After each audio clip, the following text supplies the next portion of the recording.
বৃহস্পতিবারের সকাল হতেই একেবারে অ্যাকশন মোডে ইডি। আরজি করের আর্থিক দুর্নীতির মামলায় একযোগে সাত সকালে অ্যাকশন মোডে রয়েছেন ইডির আধিকারিকরা। সন্দীপ ঘোষ ঘনিষ্ঠ চন্দন লৌহর টালার বাড়িতে পৌঁছে গিয়েছেন ইডির আধিকারিকরা। ফের একবার জানিয়ে রাখবো, বৃহস্পতিবার সাত সকাল হতেই একেবারে অ্যাকশন মোডে ইডি।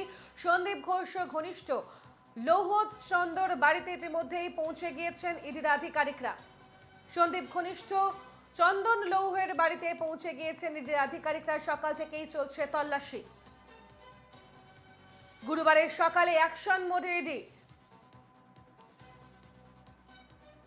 আপনারা জানেন, আরজিকর কাণ্ডে আর্থিক দুর্নীতি মামলায় ইতিমধ্যে গ্রেপ্তার হয়েছে সন্দীপ ঘোষ। সেই সন্দীপ ঘোষ ঘনিষ্ঠ আরও এক ব্যক্তির বাড়িতে ইতিমধ্যে ইডির আধিকারিকরা সাত সকালেই পৌঁছে গিয়েছেন।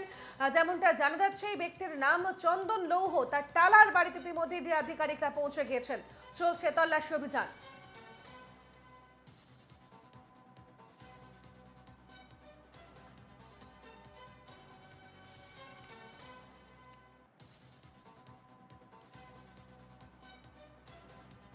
টেলিফোন লাইনে রয়েছেন প্রতিনিধি পৃথা দাশগুপ্ত। যাব পৃথার কাছে।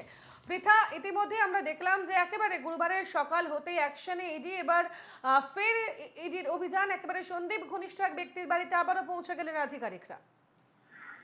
একবারে সন্দীপ ঘোষ ঘনিষ্ঠ যে আধিকারিক চন্দন লৌহ, তার বাড়িতে ইডি তদন্তকারী দল পৌঁছেছে সকাল 6টার সময়। এবং আরজি করের যে দুর্নীতি মামলা, সেই মামলাতে এই অভিযান বলে জানা যাচ্ছে। চন্দন লৌহ তিনি বিলাসবহুল বাড়ির 5তলায় থাকেন। এর আগে তাকে একাধিকবার নিজাম প্যালেসে ডাকা হয়েছে, অ্যান্টি করাপশন ব্রাঞ্চ তাকে ডেকেছে আর্থিক দুর্নীতি মামলায়। তার বউ অর্থাৎ ক্ষমা লৌহের নামে একটি ক্যান্টিন রয়েছে আরজি করে, এবং বেআইনিভাবে টেন্ডার পাইয়ে দেওয়ার অভিযোগ ছিল তার বিরুদ্ধে। একাধিকবার তার স্ত্রী ক্ষমা লৌহকে জিজ্ঞাসাবাদ করা হয়েছে। আজকে চন্দন লৌহের যে বাড়ি, সেই বাড়ির চালাক বাড়িতে কিছুক্ষণ আগে 6টা 10 নাগাদ ইডি তদন্তকারী আধিকারিক তারা পৌঁছে গিয়েছেন। জিজ্ঞাসাবাদ চলছে চন্দন লৌহ এবং তার স্ত্রী ক্ষমা লৌহকে। অন্যদিকে কালিন্দিতে অক্টেন মেডিকেল, এছাড়াও যেমনটা খবর পাওয়া যাচ্ছে যে কালিন্দী সি ব্লক 28 অস্টেন মেডিকেলের অফিসেও ইডির আধিকারিকরা সাত সকালে পৌঁছে গিয়েছেন। একই অভিযোগ, আরজি করের আর্থিক দুর্নীতি মামলার অভিযোগ। এই মেডিকেল সংস্থা থেকে বিভিন্ন সময় ওষুধ যেত এবং এর যিনি কর্ণধার রয়েছেন তার খোঁজ চলছে। এই মেডিকেল সংস্থার অফিসে ইডি তদন্তকারী আধিকারিক তারা পৌঁছে গিয়েছেন এবং সকাল থেকে তল্লাশি অভিযান, অর্থাৎ এই অফিসটায় কি কি রয়েছে।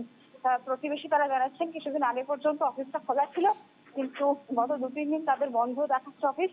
এই অক্টেন মেডিকেল যে সংস্থা, সেই সংস্থার অফিসেও ইডি। তার কারণ বারে বারে যে সন্দীপ ঘোষের বিরুদ্ধে যে অভিযোগ উঠেছে আর্থিক দুর্নীতি, বেআইনিভাবে টেন্ডার পাইয়ে দেওয়া, এই মামলাতেই কিন্তু আজকে শহরের একাধিক জায়গায় ইডির তল্লাশি অভিযান চলছে এবং জিজ্ঞাসাবাদ থেকে শুরু করে নথি সংগ্রহ সবটাই করবে। এবং প্রয়োজনে আমরা দেখেছি যে সেকেন্ড হাফে প্রিন্টার আনা হয়, সেক্ষেত্রে ইডি তদন্তকারী আধিকারিকরা এক্ষেত্রে কি করে সেটাই কিন্তু দেখা।